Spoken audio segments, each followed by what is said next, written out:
तो सबसे पहले आपको क्रोम ब्राउज़र को ओपन कर लेना है। क्रोम ब्राउज़र को ओपन करने के बाद से दोस्तों यहाँ पे आपको टाइप करना है CDCMS यहाँ पे टाइप कर लेंगे। CDCMS टाइप करने के बाद से दोस्तों आपके सामने एक न्यू लिंक खुलेगा। इस लिंक पे आपको सबसे ऊपर वाले पे क्लिक कर लेना है। आप यहाँ पे जैसे ही क्लिक करेंगे तो आपके सामने एक न्यू टैब ओपन होगा। इसमें आपको दोस्तों सबसे ऊपर अपना डिस्ट्रीब्यूटर कोड डालना है। उसके बाद से आपको दोस्तों सबसे पहले ऑनर आईडी से आपको लॉगिन करना है। इसमें उस पहले आपको डिस्ट्रीब्यूटर कोड डाल लेना है। डिस्ट्रीब्यूटर कोड डालने के बाद से ऑनर आईडी डालना है। उसके बाद से पासवर्ड डालना है। उसके बाद से साइन इन पे आपको क्लिक कर देना है। तो दोस्तों आप समझ गए होंगे कि सबसे पहले आपको यहाँ पे ऑनर आईडी से ही लॉगिन कीजिएगा, तब भी आप CSC अपलोड कर सकते हैं। अब आप जैसे ही साइन इन कीजिएगा तो आपके सामने इस तरह का इंटरफेस खुलेगा। अब इसमें आपको क्लिक करने के बाद से यहाँ पे आप डिस्ट्रीब्यूटर डाटा पे आपको सबसे पहले क्लिक कर लेना है। डिस्ट्रीब्यूटर डाटा पे क्लिक करने के बाद से डिस्ट्रीब्यूटर पैरामीटर पे आपको क्लिक करना है। डिस्ट्रीब्यूटर पैरामीटर पे क्लिक करने के बाद से दोस्तों आप यहाँ पे देख सकते हैं CSC रजिस्ट्रेशन पॉस या CSC रजिस्ट्रेशन, आपको इस पर क्लिक कर लेना है। आप यहाँ पे जैसे ही क्लिक कीजिएगा तो आपके सामने पॉस रजिस्ट्रेशन, CSC रजिस्ट्रेशन और अपडेट VLE नेम 3 गो ऑप्शन खुलेगा। इसमें आपको सबसे पहले अपडेट VLE नेम पे आपको क्लिक कर लेना है। यहाँ पे सबसे पहले आपको VLE ID डालना है। VLE ID डालने के बाद से VLE नेम डालना है। उसके बाद से अपडेट कर देना। जो आधार कार्ड में नेम होगा दोस्तों वही नेम डालिएगा। यहाँ पे दोस्तों समझने वाली बात है, जो VLE नेम दिया हुआ है यहाँ पे आधार कार्ड में जैसे नेम लिखा होगा वैसे ही आपको हुबहू डालना है। अगर इसमें थोड़ा भी मिसमैच कीजिएगा तो आपका VLE नेम जो है अल्टर बताएगा, नो डाटा फाउंड बताएगा। तो आप यहाँ पे अपडेट करने के बाद से दोस्तों आपको CSC रजिस्ट्रेशन पे जाना है। उसके बाद से ऐड न्यू CSC पे आपको क्लिक कर लेना है। आप यहाँ पे जैसे ही ऐड न्यू CSC पे क्लिक कीजिएगा तो आपके सामने एक फॉर्मेट खुल जाएगा। उस फॉर्मेट में दोस्तों सारी डिटेल को फिलअप करना है। तो यहाँ पे आपको ऐड न्यू CSC पे क्लिक कर लेना है। तो यहाँ पे आप जैसे ही ऐड न्यू CSC पे क्लिक कीजिएगा तो आपके सामने यहाँ पे फॉर्मेट खुल चुका है दोस्तों। अब आपको करना क्या है, सिंपल से यहाँ पे VLE ID जो दिख रहा है सबसे ऊपर, आपको इसमें VLE ID जो है यहाँ पे डाल देना है। VLE ID डालने के बाद से दोस्तों सर्च VLE पे आपको क्लिक करना है। आप यहाँ पे सर्च VLE पे जैसे ही क्लिक कीजिएगा तो यहाँ पे नेम ऑफ VLE ऑटोमेटिक दोस्तों आपने वहाँ पे अपडेट किया है, इसलिए यहाँ पे ऑटोमेटिक आ गया। तो यहाँ पे आप देख सकते हैं दोस्तों, यहाँ पे जो नेम हम लिखे हुए हैं कैप्स लॉक में सभी लिखे हुए हैं, लेकिन दोस्तों आपको कैप्स लॉक में नहीं लिखना है। आपको पहले बड़ा और उसके बाद से छोटा लिखना है। जो आधार कार्ड में जैसे दिया वैसे ही लिखना है। उसके बाद से आपको दोस्तों यहाँ पे आधार नंबर टाइप कर लेना है। जो VLE का आधार नंबर है वो आधार नंबर को यहाँ पे डाल देना है।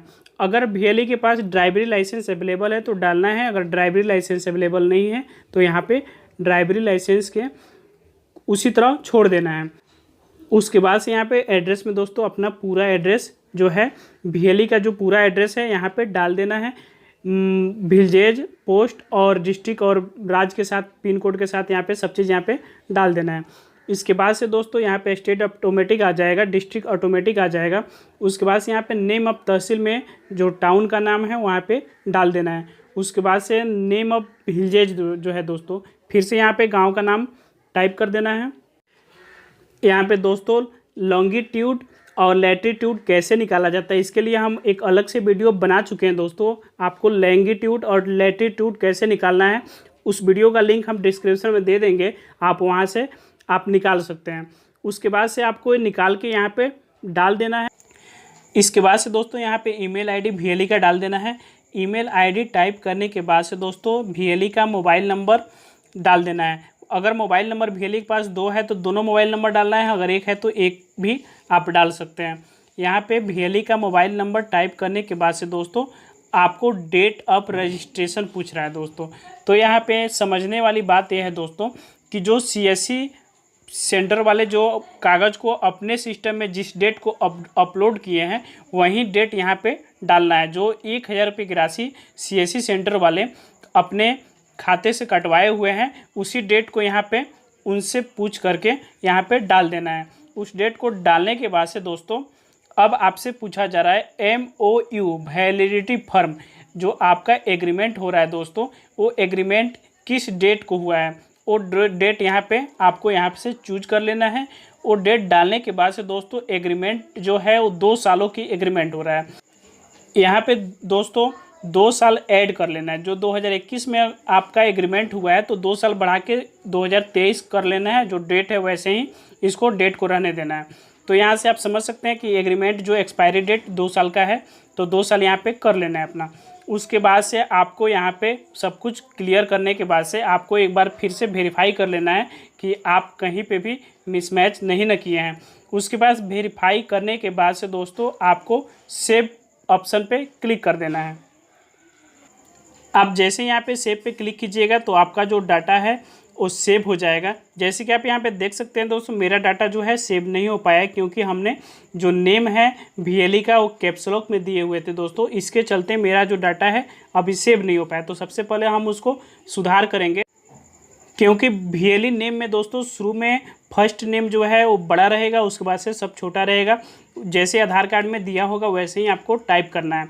तो यहाँ पे हम आपको समझाने के लिए दोस्तों हम एक छोटा सा गलती किए हुए थे, लेकिन हम इसको सुधार कर लेंगे। सुधार करने के बाद से दोस्तों उसके बाद हम फाइनली सेव पे क्लिक करेंगे तो आपके सामने इस तरह का एक बॉक्स आएगा। उसके बाद से आपको ओके पे क्लिक कर देना है। आप यहाँ पे जैसे ही ओके पे क्लिक कीजिएगा तो आपका जो रजिस्ट्रेशन सक्सेसफुली सबमिट हो जाएगा। तो यहाँ पे आप देख सकते हैं दोस्तों मेरा CSC रजिस्ट्रेशन सक्सेसफुली हो चुका है। अब इसको हम यहाँ पे क्लियर कर लेंगे। यहाँ पे जैसे ही हम क्लियर करेंगे दोस्तों तो आपका जो डाटा है यहाँ पे CSC रजिस्ट्रेशन पे आप जैसे ही क्लिक कीजिएगा तो आप यहाँ पे देख सकते हैं आपका जो डाटा है यहाँ पे सेव हो चुका है। आपका जो रजिस्ट्रेशन आपने किए हुए हैं उसका पूरा डाटा यहाँ पे सेव हो चुका है दोस्तों। अब आपको करना क्या है, एक और छोटा सा चीज़ हम आपको बता देते हैं। जो भी CSC को आप 7 सिलेंडर जो देने का प्रावधान है वो 7 सिलेंडर को हम एंट्री कैसे करेंगे अपने स्टॉक रजिस्टर में, DCMS स्टॉक में से हम कैसे 7 सिलेंडर घटाएंगे, इसके बारे में मैं आपको बता दे रहे हैं दोस्तों। तो यहाँ पे देख सकते हैं POS या CSC, जो CSC रजिस्ट्रेशन के नीचे ही आपको डिस्ट्रीब्यूटर पैरामीटर में ही मिल जाएगा। यहाँ पे आपको POS CSC स्टॉक एलोकेशन पे आपको क्लिक कर लेना है। आप यहाँ पे जैसे ही क्लिक कीजिएगा तो आपके सामने एक इंटरफेस खुलेगा जिसमें CSC स्टॉक एलोकेशन पे आपको क्लिक कर लेना है। उसके बाद से VLE ID यहाँ पे डाल देना है। VLE ID डाल के आपको सर्च CSC पे आपको क्लिक करना है।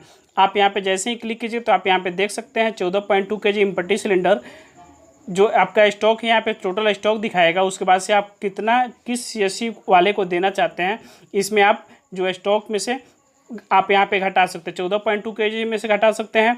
5 kg अगर दे रहे हैं तो 5 kg में से उतना स्टॉक आप घटा लीजिएगा। प्लस में आप जो भी सिलेंडर अगर CSC को दे रहे हैं उतना सिलेंडर यहाँ पे स्टॉक से आप घटा सकते हैं। तो आशा करते हैं दोस्तों आपको वीडियो पसंद आया है। अगर आपको वीडियो पसंद आया तो प्लीज़ मेरे चैनल को सब्सक्राइब जरूर कर लीजिए। साथ में बेल आइकन को भी दबाकर नोटिफिकेशन को ऑन कर लीजिए ताकि जब भी हम इस तरह का वीडियो लेके आएँ तो आपके पास नोटिफिकेशन जा सके और आप उस वीडियो का लाभ ले सकें। थैंक्स। और इस वीडियो को ज़्यादा से ज़्यादा अपने दोस्तों के पास ज़रूर शेयर करें। थैंक्स।